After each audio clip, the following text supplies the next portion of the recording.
Hoje, no Bizu Fazendo Arte, eu converso com a atriz e produtora Aletheia Novaes.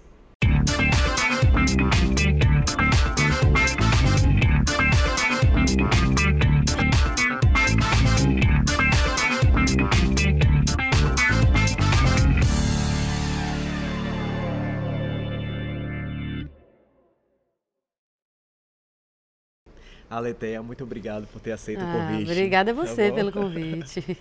Eu queria conversar com você sobre seu papel como atriz de teatro, né? Fala um pouco da sua história.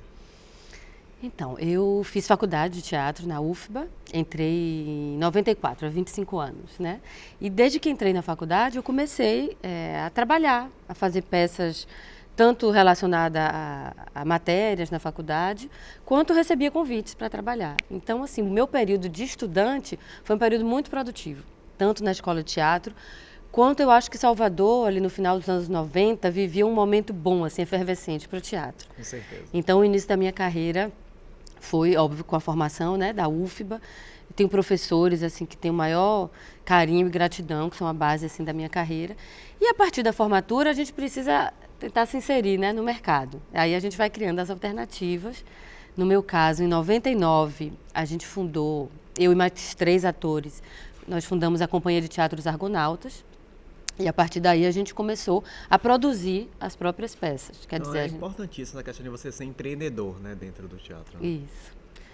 Para a gente viabilizar as produções. Assim, a gente queria, tinha o desejo de montar determinado texto, porque acho que vem 2 coisas juntas. Uma é você viabilizar, o mercado às vezes não tem, né, tanta proposta, tantos produtores empreendendo grandes projetos que abrem seleção para elenco. Isso, assim, no mercado, pensando especialmente em Salvador, é um mercado restrito. Então, a gente pensou em produzir as próprias peças. E também tinha o desejo de falar de determinadas coisas. Então, a gente dizia, não, eu quero uma peça, quando a gente se formou lá, o que fale ao público jovem. A gente quer fazer um teatro com textos que interessem aos jovens. Então, a gente resolveu montar a companhia. E tinha total liberdade, né? Que eram vocês 3. Isso, eu e mais 3 atores, né? você e mais Marcelo 3. Flores, George Vladimir e Arthur Brandão. Então a gente sempre convidava um diretor, convidava outros atores, que a gente sempre trabalhou com elencos grandes, trabalhamos com musicais, então convidava banda, músicos, e aí começava a inscrever o projeto nos editais, atrás, né, de captar. Isso. Mas tem esse lado de você não só poder empreender, como poder falar, né, contar as histórias que a gente queria. E o que estudar para ser uma boa atriz? Então, a gente tem que se capacitar sempre, né? Eu acho que a leitura, tanto leitura geral, né, literatura, romance, quanto a leitura direcionada à nossa área do teatro, a gente tem que se capacitar como o corpo da gente é o nosso instrumento, né? Então, aula de voz, aula de corpo, de interpretação.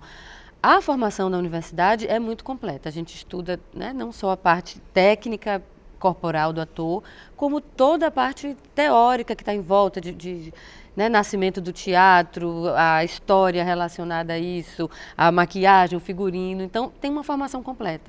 Mas é óbvio que a gente tem muitos atores no mercado que não necessariamente têm a formação universitária. Isso. E tem, né, que se capacitar dessa forma, eu acho, trabalhando o seu corpo, seu instrumento, e com a literatura, principalmente relacionada à nossa área. Quando a gente fez o documentário A Jornada do Ator, Sim. com o Jackson Costa, Sim. ele falou que a matéria-prima do ator é a vida. É. E ele falou muito da questão de você observar, né? Exatamente. Você está sempre observando. A gente, a gente observa, assim, o comportamento, né, de uma forma geral, do outro, e a gente começa a se observar muito. Quando a gente começa a estudar o teatro, a gente começa a entrar, assim, numa... quase uma coisa esquizofrênica, da gente se observar nos momentos. No momento de uma emoção forte, até de um momento de tristeza. Você se observar, porque você sabe que naquele dia que você fez uma peça e que tinha uma situação parecida com aquela, então a gente está sempre observando, né, o comportamento fora, e a gente aprende a se observar muito. Arildo Deda, que é, né, um grande ator, professor e mestre de muitos atores aqui em Salvador especialmente, ele fala, se o teatro não servir para nada, vai servir para autoconhecimento. Muito bom. E como está o mercado hoje? Então, acho que a gente atravessa um momento difícil assim no Brasil, né, político e tudo, pensando nas artes. Mas a gente tem sempre alternativas. Eu noto que a gente tem um público sempre tem um público para o teatro. Então a gente, assim, vencendo todas as barreiras da dificuldade, a gente tem tido menos parceiros, menos, né, menos investimentos, patrocinadores, mas a gente conseguindo batalhar, colocar uma peça em cartaz, a gente tem aquele público com vontade de assistir. Então a gente tem que criar mesmo esses recursos, essas alternativas, sempre buscar os parceiros que possam entrar como apoiadores, colaboradores. É uma batalha difícil, as casas de espetáculos, né? O teatro é muito caro você manter uma casa funcionando, mas a gente tem que buscar também essas parcerias para que os teatros estejam abertos e a gente consiga estar em cartaz. Eu observo muito assim. Em Salvador, a gente tem um mercado assim, onde a maioria dos atores tem buscado trabalhos paralelos. Às vezes como professor de teatro, né, como produtor, como diretor. Tem um mercado de publicidade. Então, o ator também tem que estar se diversificando. Mas eu sou a favor da gente estar em cartaz, do teatro, né, chegar para o público, como eu falei. E eu acho que tem um público com desejo de assistir teatro. E qual conselho você dá para uma menina aí que quer começar a carreira de atriz? O conselho ou os conselhos? Os conselhos. Então, eu acho que como a gente falou no início, se capacitar, estudar, ler, assistir muita coisa. Tudo que você puder assistir de teatro, você vendo o outro ator, o diretor trabalhando, a gente aprende muito. Então, a leitura e o exercício, né, do próprio corpo, da capacitação com a voz, né, com a interpretação. E eu acho que para toda a carreira da gente, o assistir ao cinema, assistir ao teatro, ver o colega trabalhando, é uma das formas que a gente mais conhece teatro e aprende. Né? E como ganhar dinheiro atuando?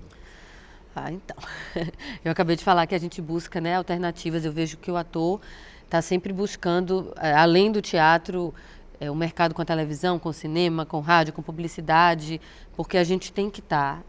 Não é? Você não consegue estar o tempo todo só no teatro. Só no teatro, porque as produções não se mantêm por um tempo longo. São poucos patrocínios que conseguem manter o ator ali, né, exclusivamente trabalhando com teatro.